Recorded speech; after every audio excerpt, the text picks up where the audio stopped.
સૌથી પહેલા તો હું મીડિયાના સૌ સાથીઓનો આભાર માનીશ કે આખું ટીઆરપી ઝોનના ભ્રષ્ટાચાર અને અન્યાયના આ એક કરુણાંતિકાવાળા ઘટનામાં તમે લોકો જે જનતાની લડાઈ, પીડિત પરિવારોની લડાઈ તમે જે લડ્યા છો એના લીધે અમને પણ ઘણું બળ મળ્યું છે લડવા માટેનું, એટલે તમારો આભાર. પણ સાથે સાથે એ પણ કહું, જેમ જિગ્નેશભાઈએ હમણાં વાત કરી કે જેમ પીડિત પરિવારોને અને વિપક્ષોને પ્રતાડિત કરવાનું અત્યારનું શાસન કામ કરે છે, એમ તમારે બધાને પણ કદાચ બહુ જ ટૂંકા ગાળામાં પ્રતાડિત થવાનું આવશે. તમે પણ મક્કમ અને નિર્ધાર બનીને લખશો તો કહેવાતી મૃદુ સરકાર જે છે એનો કોરડો વીંચશે એવું દેખાઈ રહ્યું છે. ધમકીઓ પત્રકારોને પણ મળી રહી છે અને તમે આવું બોલવાનું બંધ કરો, નહીં તો તમારી અને ઇનડાયરેક્ટલી મેસેજ પણ પહોંચી રહ્યા છે જે આપણા મક્કમતાથી વાત કરનાર મીડિયાના જગતના લોકો ઉપર કે તમારી ઉપર કેસ થવાની પૂરી સંભાવના છે. એટલે હું આપ સૌને પણ કહીશ કે આપ જે લડાઈ લડી રહ્યા છો એમાં અમે આપની સાથે છીએ, તમે જનતાની લડાઈ લડો છો.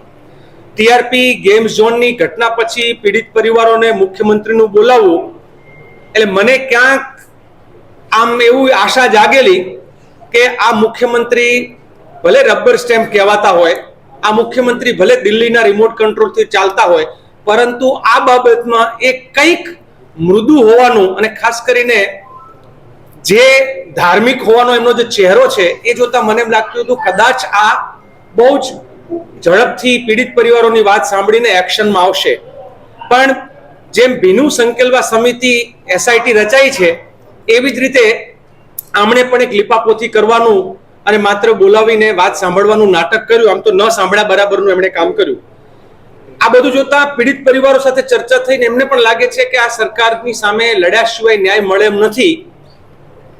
એટલે મોરબીથી શરૂ કરીને 1 ઓગસ્ટ તારીખ આગે પાછી એકાદ દિવસ થાય પણ ખરી, બધા બાકીના મિત્રો સાથે ચર્ચા પણ કરશું, પણ ઓગસ્ટની શરૂઆતથી લઈ અને 15મી ઓગસ્ટ સુધી સળંગ 15 દિવસની પદયાત્રા જે છે એ અહીંથી અમદાવાદ સુધીની, અને એક કાર્યક્રમ એવો કે એમાં પીડિત પરિવારો પણ હશે અને કમસે કમ અલગ અલગ જે લોકો આ લડાઈ લડવા માંગે છે એવા લડાયક સાથીઓ એક પછી એક શહેરો એટલે મોરબીથી શરૂ કરીને ટંકારા, ટંકારાથી અહીંયા રાજકોટ અને રાજકોટથી ચોટીલા, ચોટીલાથી સાયલા, સાયલાથી સુરેન્દ્રનગર, સુરેન્દ્રનગરથી વિરમગામ અને વિરમગામથી સાણંદથી અમદાવાદ સુધીની એક યાત્રા 15મી ઓગસ્ટે ગુજરાતમાં એક મહાધ્વજવંદનનો કાર્યક્રમ થશે. કારણ કે ગુજરાતના લોકોની એક જુદા પ્રકારની ન્યાયના જંગની લડાઈ, આઝાદીની લડાઈએ 15મી ઓગસ્ટે અમે મહાધ્વજવંદનનો કાર્યક્રમ કરશું.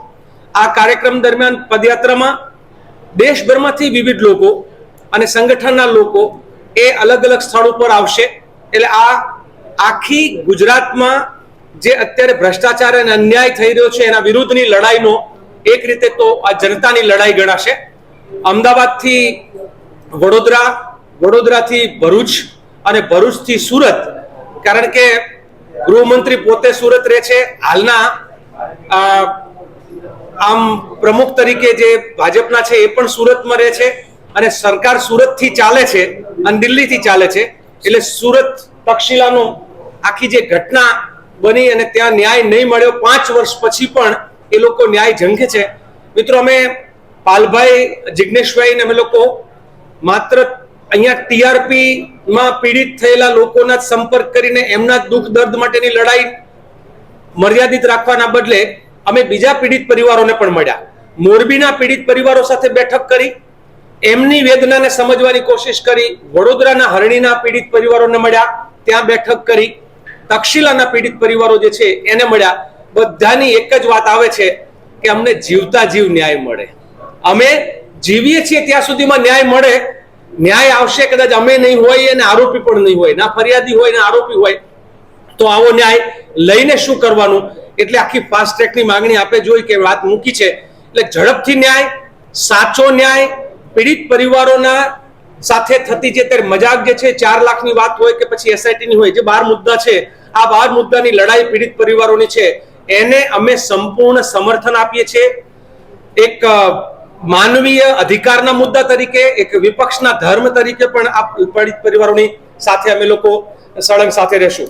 મારી છેલ્લી જે વાત ઉમેરવી છે એ છે કે ગુજરાતના તક્ષશિલાના કે પછી વડોદરાના હરણીકાંડના કે મોરબીના પુલની અંદર જેને પીડિત પરિવારને એવા અનેક બીજા કાંડ ક્યારે મુખ્યમંત્રીએ આ પીડિત પરિવારોને પોતાના કાર્યાલય બોલાવીને એની સાથે વાત કરી હોય અને સંવેદના પ્રગટ કરી હોય એવું પણ નથી બન્યું.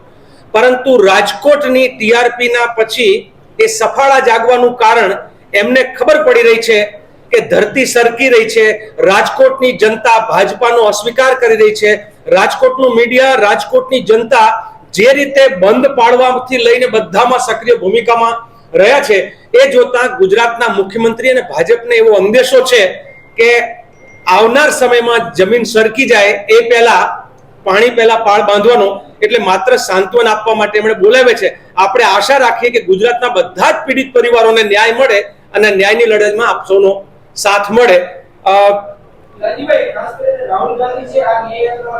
અમારા નેતા ઉપર કે જ્યાં જ્યાં અન્યાય હોય છે ત્યાં એક રાહુલ ગાંધી આ દેશમાં એક એવો અવાજ છે કે મણિપુરથી જો મુંબઈ સુધીની ન્યાય યાત્રામાં રાહુલ ગાંધી આખા દેશનો અવાજ બન્યા. મને પોતાને પણ વિશ્વાસ છે કે એ આમંત્રણ આપવાની જરૂર નહીં પડે, સામેથી એમ કહેશે કે આવી કોઈ ન્યાય યાત્રા હોય તો હું એનો હિસ્સો બનીશ. એ રાહુલ ગાંધી આવશે એવું મને ખાતરી છે.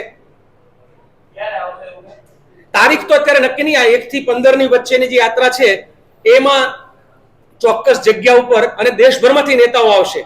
એટલે આપણે એવી કોશિશ કરીશું ગુજરાતમાં કે ગુજરાતમાં નિરંકુશ બનેલી સરકાર, એને એમ છે કે અમારી પાસે જેમ પેલી 56 ની છાતી, એમાં 156 નો જે પાવર છે એમનો, એ 156 ના પાવરમાં જનતાના દુઃખ દર્દને ભૂલી ગયા છે. એ એમને એમ કેવું છે કે અમે જેટલા છીએ એટલા 62 વર્ષ સુધી ભૂતકાળમાં અંગ્રેજોની સામે લડ્યા ત્યારે સત્તા નહોતી, ગુજરાતમાં એક પણ એમએલએ નહીં હોય તો પણ જનતાની લડાઈ લડીને તમને લોકોને આ બેફામ શાસન અને બેફામ ભ્રષ્ટાચાર અને ગુજરાતની જનતાને અન્યાય કરવા તમે દશો તો અમે રૂક જા કહીને સામે ઉભા રહેશું.